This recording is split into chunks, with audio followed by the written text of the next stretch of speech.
Well, now that you're all graduates, I'm very pleased that we have with us today Charles Adeogun Phillips, who is going to tell you, as an alumni, what it's like to have life on the other side of Warwick. Charles, thank you.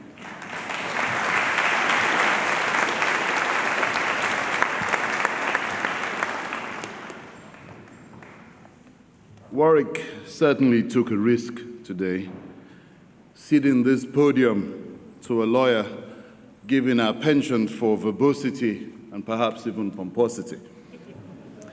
I therefore kindly request that you bear with me as I unleash in full all the pitfalls of my profession, no doubt rooted in the tradition of charging by the hour. Distinguished guests, faculty members, the graduating class of 2019, friends, family, and most especially the Vice President of my beloved country, Nigeria, and his family.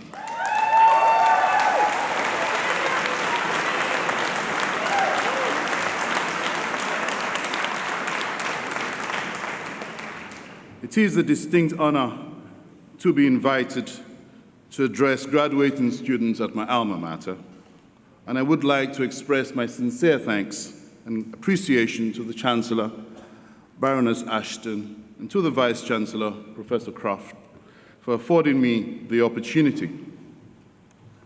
The graduating class of 2019, wow. I most heartily congratulate you for successfully completing this arduous journey. As this journey ends, by the way, another begins. And I vividly recall being exactly where you were 30 years ago, having previously arrived at Warwick from Repton 3 years earlier. Life after graduation can be scary. It's almost akin to going through life with a compass and then suddenly having to navigate without one. So I will share with you 3 insights that resonate deeply with me and which I dare say may prove useful to you. The first is to build resilience. Failing my first stage bar exams at the law school in Nigeria was not my finest moment. How could I explain that to my father, a law professor who at the same time sat on the body of benches? It was a sobering moment for me, but also one which left me more determined to succeed. In many of your life's pursuits, you will occasionally, hopefully not often, miss the mark. And most times there will be no opportunity for a reseat. It may be one epic failure or a series of failures. Many job applications will be rejected. I went through that. A guaranteed promotion may not materialize.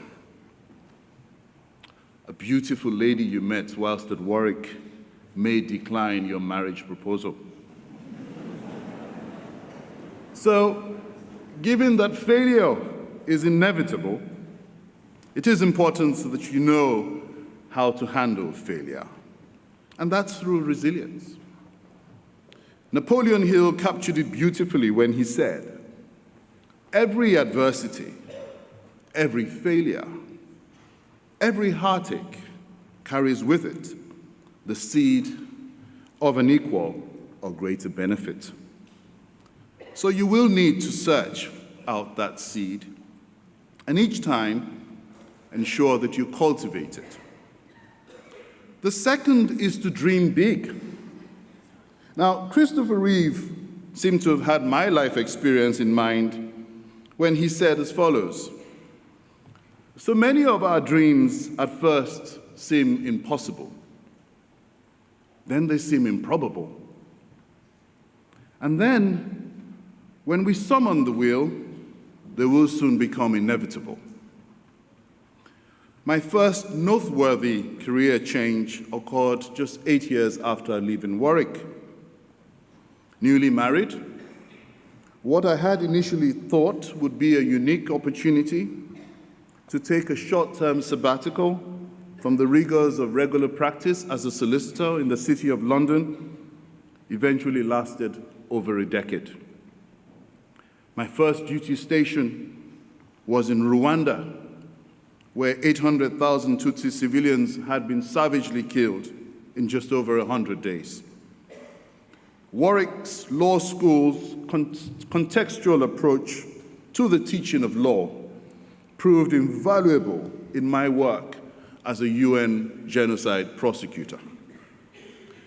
The UN Genocide Convention of 1948 only existed on paper, and with absolutely no precedent to follow since Nuremberg, I became involved in the creation of the model of transitional justice and accountability in the world. As I shuttled between the two international tribunals at The Hague and Arusha, Tanzania, I found satisfaction and fulfillment in seeking justice for victims of the most heinous crimes committed since the end of the Second World War. After all, it is often said that the best way to find yourself is, in fact, to lose yourself in the service of others. My second career change was establishing a law practice in my home country, Nigeria, 21 years after leaving Warwick. Nigeria is often referred to as the undeserved country, which, in my view, signified the potential for economic growth and opportunity. However, taking the decision to change careers at this time of my life was quite daunting. I was now aged 43 years old. I was leaving the United Nations for a country in which I hadn't lived in for 28 years, where I had no professional reputation. I was leaving behind a regular salary and the relatively comfortable life of a diplomat. More importantly, I was now a father to 3 lovely children. Dreaming big and taking steps to actualize it eventually paid off. I therefore dare you to dream big. Have a grand vision, one which you're ready to sacrifice everything for, and you will look back someday and say, my dream came true. The third is that people matter. I discovered that if there is one thing in life, it is about keeping and maintaining relationships.